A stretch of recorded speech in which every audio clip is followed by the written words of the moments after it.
Welcome to daily fact news highlights and आज हम discuss करेंगे 11 जुलाई 2024 के इंपॉर्टेंट करंट अफेयर। यहाँ पर अगर हम बात करें हमारे सोर्सेज की तो हम फॉलो कर रहे हैं द हिंदू को, इंडियन एक्सप्रेस, साथ में जो है वो हमारा जो है वो यहाँ पर टारगेट है, plus government sites and previous year questions.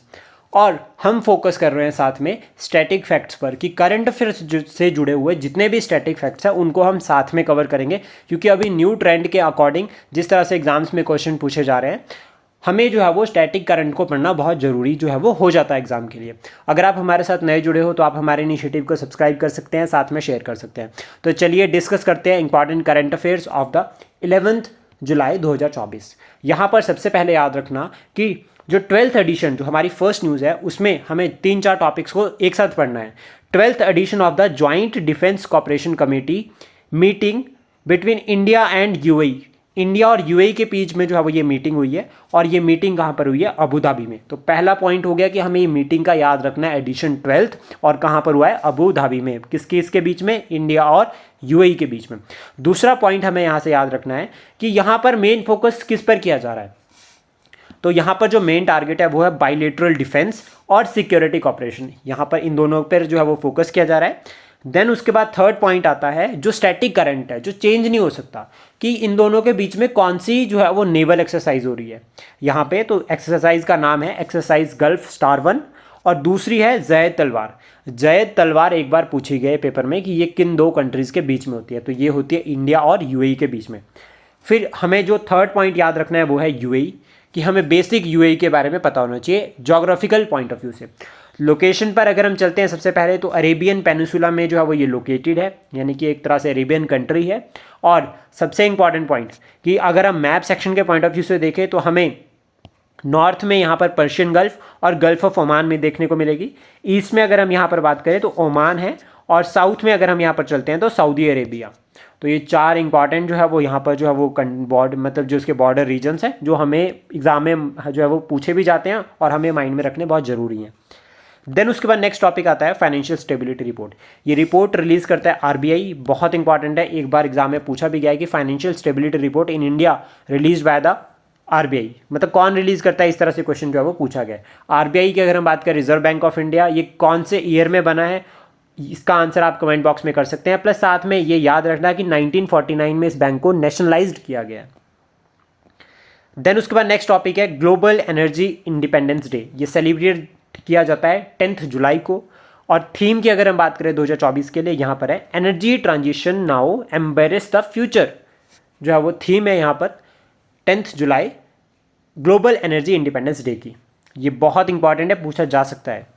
उसके बाद नेक्स्ट आता है international day of cooperatives, again very very important topic. 6 जुलाई को जो है वो ये डे सेलिब्रेट किया जाता है, और थीम की अगर हम बात करें 2024 के लिए, cooperative building a better future for all. Cooperatives building a better future for all. तो यहाँ पर ये याद रखना थीम है, और इंपॉर्टेंट इसलिए भी है क्योंकि 2025 को हम international year of the cooperative जो है वो सेलिब्रेट कर रहे हैं, और इसको यूनाइटेड नेशंस जो है वो डिक्लेयर किया है कि 2025 as a year of international cooperatives. Then उसके बाद नेक्स्ट आता है जो हमें नोट याद रखना है इसमें, वो आता है कि 97th अमेंडमेंट एक्ट जो हमारे संविधान में हुई थी 2011 में, उसके थ्रू जो है वो हमने डिफरेंट आर्टिकल्स को जो है वो हमारे संविधान में ऐड किया। सबसे पहले हमने ऐड किया राइट टू फॉर्म कोऑपरेटिव्स, ये हमने ऐड किया आर्टिकल 19 के अंदर, यानी कि right to freedom, fundamental right में हमने ऐड किया कि हमें कोऑपरेटिव सोसाइटीज़ बनाना ये हमारा अधिकार है, ये मूलभूत अधिकार है, हमारा फंडामेंटल राइट है। उसके बाद हमने डीपीएसपी में ऐड किया 43B कि इट बिकम्स सरकार की रिस्पॉन्सिबिलिटी, कि उसको अगर वेलफेयर करना है तो उसको अपने माइंड में कोऑपरेटिव्स को भी रखना है।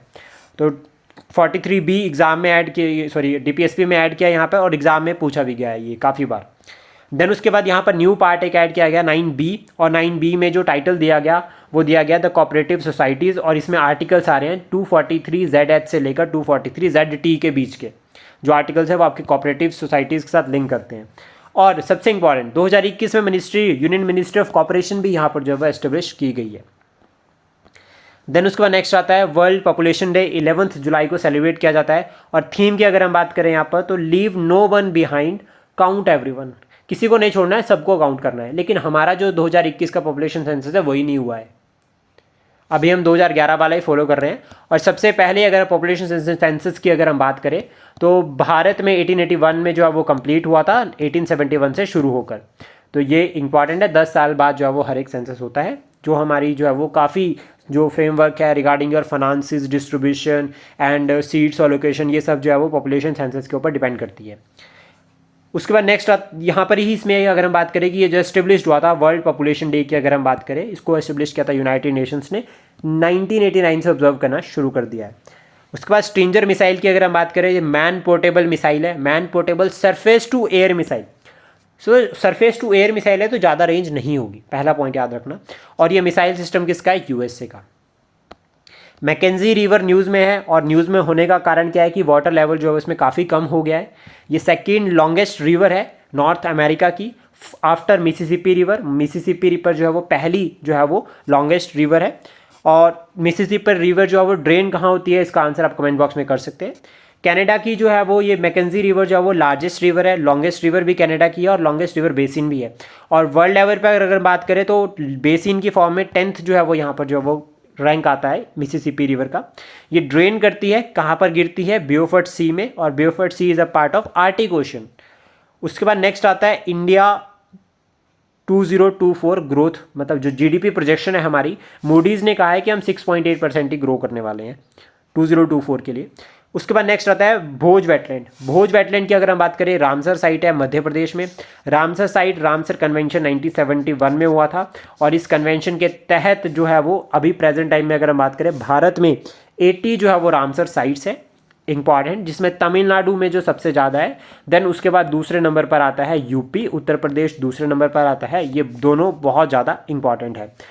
और आपके लिए जो आपको कमेंट बॉक्स में यहाँ से बताना है कि एक जो साइट है रामसर साइट रुद्र सागर, ये कौन सी स्टेट में लोकेटेड है, और इसका आंसर आप कमेंट बॉक्स में कर सकते हैं। आई होप ये इनिशिएटिव आपको एग्जाम के लिए हेल्प करेगा। Please support, share and subscribe daily fact. Thank you for today.